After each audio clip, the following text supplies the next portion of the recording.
G'day guys, welcome to another video. This one, it's super duper simple. This is a paper pad that Taylor picked up for me from Kmart this weekend, and this weekend just gone, and I love the ombre on these papers. They're A4, so I just thought I'd show you something you could do to make them slightly more interesting, you know. I found that there are a lot more paper pads coming out. This is paper, it's not cardstock. It is 160 GSM and it's from Kmart. It's the ANKO brand, and yeah, there was a couple of different paper pads. And I just wanted to show you something that we could do with it. So you could sometimes rewind, put my brain into gear, try again. Okay, so sometimes we go and to purchase papers, cardstock, whatever, and if we buy a paper pad or a paper pack, 9 times out of 10, there's a couple of sheets in there that you don't like, that you could never see yourself using, and it's a waste. Essentially, it's a waste, right? So sometimes if we can come across papers like this, paper pads that are quite cheap, but they're versatile because there's no design actually on them, it's just color, then you can do things like this, and you're not fighting with a busy pattern, but you can make it look a little bit busier with a few little handy tricks. So stick with me while I show you how to do this. And as you can see, I'm gluing this down, but somehow something moved. I don't know how, but something moved in the process of me doing all this. Now, normally I would have taken the strips off here and I would have used my grid mat underneath me to line these up, but because I wanted them on an angle, I had to kind of figure out, it wasn't so much just the 90-degree angle, which I'm using that little, can you see that little plastic thing that I'm using? It's got a perfect 90-degree grid on it. I don't even know where I got it. It was in something. Look, if I'm honest, it was probably something from the kids. It probably wasn't even something I purchased, but it's got a grid on it. You could use a triangle, a T-square. You could use anything to create the perfect square 90-degree corner.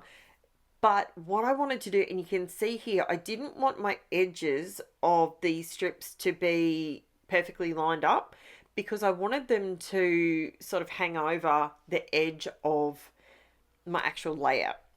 So it frames it, but it's not perfect. Does that make sense? Not perfect, but I wanted the 90-degree corners. That's the only thing I wanted to be sort of lined up. Now, these little pieces that I've got here, they were just offcuts, and I thought, you know what, I'm going to put them on here because it'll add a different bit of interest to it. It's just a strip. Now, you may have strips like this. A lady that I watch all the time who is fantastic, what's her name? It escapes me. She does Saturday Night Crafting. I'm stuck. I'm stuck. I don't know why. I can't think of her name. I will figure it out. I'm trying to think of her name. She's from the UK, I think, from memory. And it's bugging me. I can't think of her name. You guys are probably screaming it at me now. But she has got a little strip jar, and she puts all her strips as she creates them into a strip jar. She does card making, not so much scrapbooking, but honestly, she is fantastic. I love watching her videos. They're just super quick. She has different ideas, and where I was going with this was just the strips. You may have strips already put aside, okay? But I don't keep the strips like that. I keep them with the paper pad, and then I use them if I go into the paper pad. Now, you can see what I'm doing here. I am creating that little bit of visual interest with some clear embossing powder and a VERSAMARK ink. How do you say that? Hang on, let me reword this. VERSAMARK watermark stamp pad. That's what I was trying to get out then. I've been at work all day, guys. I'm recording this after I've had such a morning of it, let me tell you. But that's okay. Car in front of me. I've got to tell you, slight squirrel, right? Car in front of me.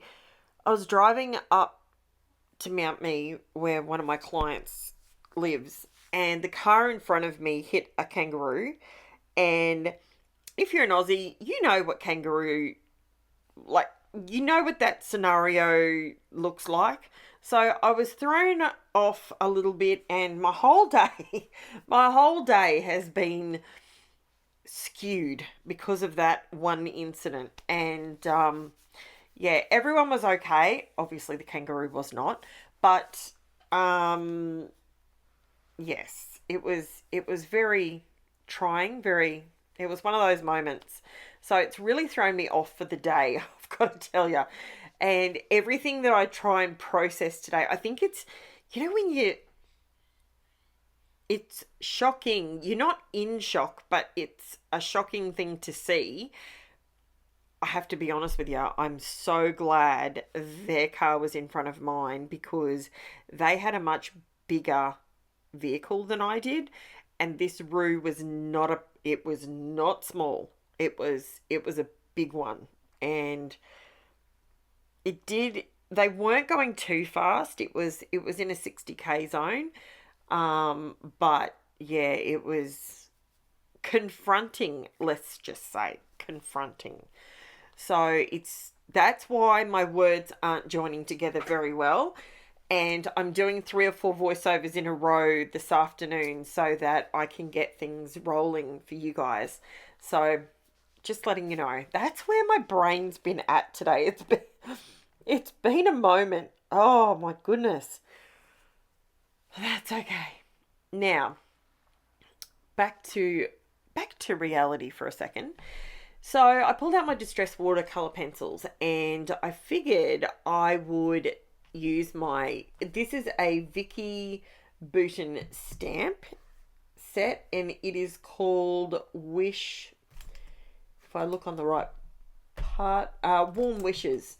So the stamp is Warm Wishes, and I used it for the word joy. And then down the track, I end up using another couple of little stamps that are in that same. That is actually quite a versatile stamp set. I've actually used it several times now, and I don't always do that. Even if I buy a stamp set, I kind of buy the whole set for maybe 2 stamps. But this one, I've actually managed to use several of the stamps, which is really good. It's good to know that you're not wasting your money. Now, I just used some watercolor pencils, just colored it in, just normal, just like your preschooler does, color it in. And I just used a damp brush, and I'm just getting rid of any pencil coloring lines, and I'm just bringing the color alive. When you use these watercolor pencils, you kind of really, they brighten up when you add a little bit of water to them. And I really liked how it looked. So I didn't make you sit and watch me fussy cut the word joy 4 times, because that's like watching grass grow.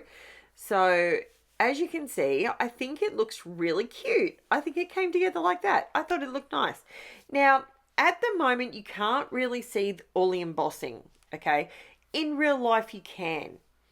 And at the very end, you will see that you can see all that embossing. The embossing, I used 2 different stamps. They're both KAISERCRAFT. One is called Woven Lines, and one's called Grid Texture. So yeah, I apologize. That is going to keep making a noise. And yeah, so this is where I thought, you know what? tradition, celebrating. I'm going to actually use those words on my layout.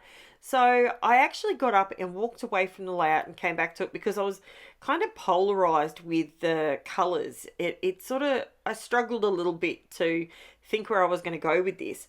So that's when I thought, no, bring in a bit more black. You've used the black around the joy. There's a little bit of black in the photos. There always is with me because I wear black like all the time. So that's okay. So I ended up going ahead and I chose to put my title sort of down the one side and on a bit of an angle. Now, I really liked how that looked. I don't usually go for stamped titles like that, but I've actually done it twice in a couple of videos and I actually really like it. Now I am going around, this is the little teeny tiny star that is in the same stamp set and I really liked it. And the word celebrate and tradition, same stamp set. I know, what is going on? I'm using so many stamps out of this particular stamp set. It's awesome. So I went ahead, I did all that. Then I was finger tapping and toe tapping and trying to figure out what I was going to do, and I wasn't too sure. Then I decided that maybe all I need is just a little bit of line work. Oh, excuse me. And it might pull it together, and I think it does. I think it works. Now, you know how I said it didn't have to be perfectly lined up and all that sort of thing? Well, when it come to doing the line work, that's when I did have to put my brain into gear because I felt like I needed to stitch on the same line all the way around. And I think it came out really good. This works for me. I was going to actually use my sewing machine and sew it, but for some reason I didn't. I chose not to, and I love the faux stitching sometimes too. I remember going back years and years down the track. Previously, we used to always do faux stitching. We never actually stitched on layouts. Oh, just yawned again. Can you tell I'm tired? Jeez Louise. I feel like I should redo this voiceover, but you know what? I keep it real with you guys. I'm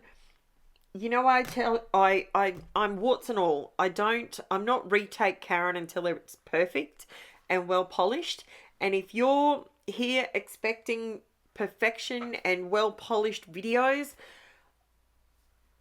that's not me. And I think that's why a lot of design team situations that I've looked at, they've gone, nah, that's not for us. You're not for us, because I don't sit and edit till it's perfect, because that's not real life. And I think that is where so many people get misconstrued when it comes to the practicality of this craft. Just saying. I think, too many people see too many things well polished and perfection all the time. You need to see the mistakes to realize that, we all make them. Okay, here it is, up close and personal. There you go. You can see the clear marks in the background that I've made. They're not in your face, but they're there. Don't forget to like, subscribe. Buy me a coffee link is in the description, along with my Facebook and Instagram pages if you want to jump on those links and go and check out the still photos. And I will be back tomorrow, or no, I won't be. It's not tomorrow. See, I still make that mistake. So I will be back with another video real soon. Thanks, guys. Bye for now.